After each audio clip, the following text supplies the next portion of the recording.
Hi everyone, it's Louise with louisemckayart and welcome to my channel. I'm just coming off the week-long fluid art experience right here in Asheville and had a wonderful time being a teacher's assistant for Sarah Taylor. I was especially thrilled that many of the artists had a chance to visit the Appalachian Craft Center where much of my creations are available and many were sold. But now my eyes are set for the Fluid Art Boutique in Washington, D.C. from the 6th to the 8th of August, where I am going to be teaching 3 classes, the Basic Bloom and the Art of the Blow, and I'm going to get you guys started on your functional art journey. I'm planning to share with you what I know about making a set of coasters, a CD for a face of a clock, and a jar lid for a jar creation. And learning the basics of the bloom technique and its applications and versatility doesn't stop there. I will have examples of lazy Susans, trays, and even a few fusions. So join me in DC from the 6th to the 8th of August. We're going to have so much fun and you'll be glad you did. Hi everyone, it's Louise with louisemckayart and welcome to my channel. I'm so glad you're here. I never say enough how much I appreciate you all being here, because if it weren't for you, I wouldn't have any reason to be here. And if you're new here, please consider subscribing, hitting the bell and all. You'll get all my latest art tutorials. So what I've got going on here, I am always diving straight in. I've got a coaster. I'm trying to use up these colors from a fusion piece that I made. And I'm trying to use up these colors. They're so beautiful. I can always use them for coasters. I've talked about functional art before and how, you know, one thing leads to another. You know, if you make a really nice color palette, you can use it for multiple different creations, from clocks to lazy Susans to trays, coasters, and anything. I've got my pillow, which is the Glidden 6011N. And this is the paint that I used when I put my multi-pro in timeout. But I seem to be back with my multi-pro. We're on speaking terms again. But I was kind of angry with it. If there is such a thing as being angry with your paint. Okay, my colors. I just got through reconstituting these guys. So I hope I'm not going to have too many bubbles in this. So this is the Naples Yellow Regular from Amsterdam. And I added to it some Titanium White by Golden. And I just thinned these down. I reconstituted them, and there's different ways you can reconstitute paints. You can either just add water, you can add the Josanya or the MinWax. You can add more pouring medium if you think you have enough pigment in the paint. You can remix, which is what I did for a few of these. This is my TLP Whitehaven with my Golden's iridescent pearl. Did I do anything with it? I did not do anything with this one. I'm going to give this a spritz of water.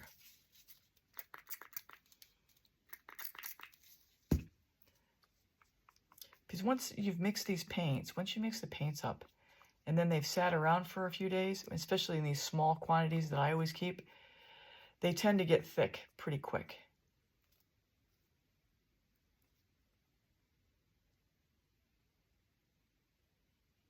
And even just a little spritz of water makes a big difference. Because really it's about it's more about the consistency than the actual recipe that you're using. This is Bordeaux Red by Arteza.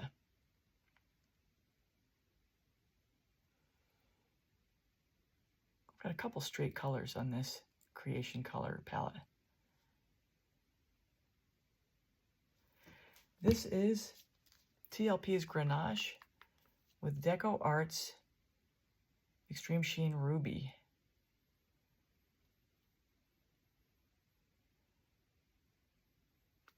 Yeah, you should have seen these paints. The last one, it was really kind of getting tight. This is my straight pour of Golden's Iridescent Bronze. If you follow me, you'll know that I often mix my paints and my colors, brands. I just like that. I don't know. Here's my gold combination, which is Deco Arts 24 karat gold with Golden's iridescent gold.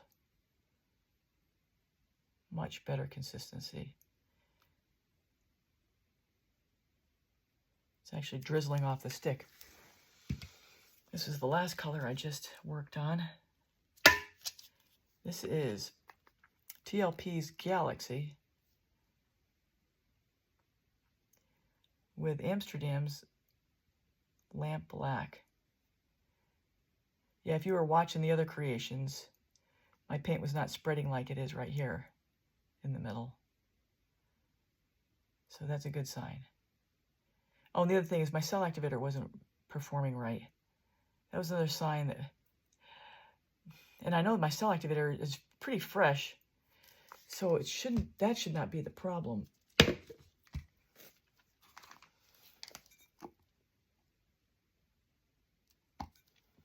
All right, here's my white, titanium white by Amsterdam.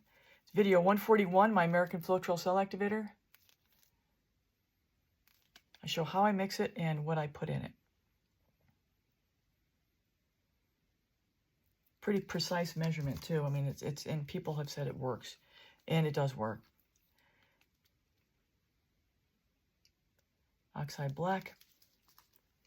Here we go. That's distracting.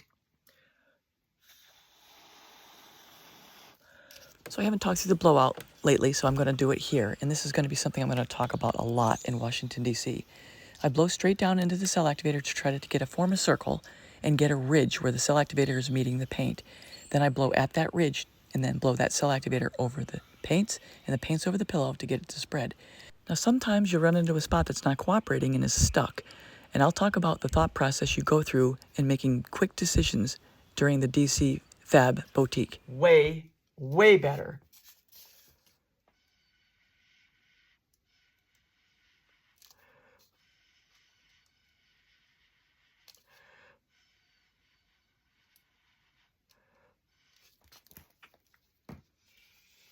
Yeah, so what was happening was my paints did not want to spread. When I would blow, they didn't want to spread. And I'm like looking at my cell activator, and I know I just made it a couple days ago, so I know it's good. So I'm like, what in the heck? So if your cell activator is not working right and your paints are not moving, then your paints are too thick. Adjust your paints, thin them down, get them to the right consistency. Once they're at the right consistency, the cell activator will interact right. It'll move when you blow it with your lungs, and everybody will be happy.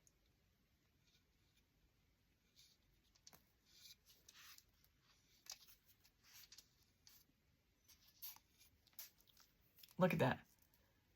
The middle has come back on its own. Of course, you have no way of comparing what I was dealing with before. Just trust me. This is way better.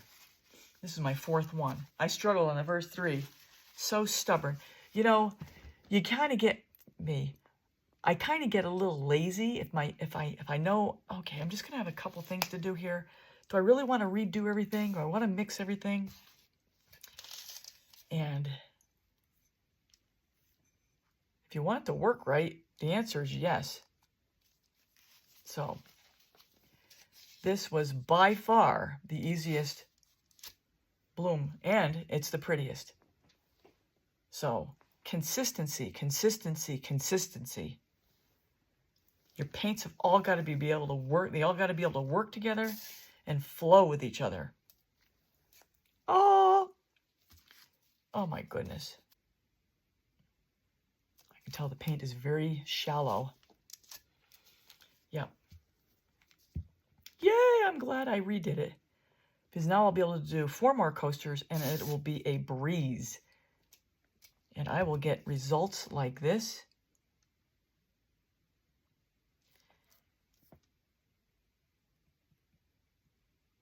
And it will be all worth it. Okay. One more spin.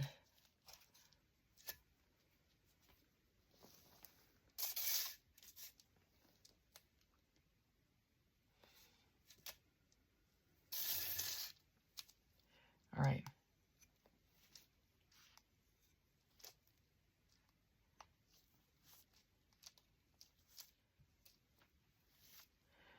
Here we go. gorgeous.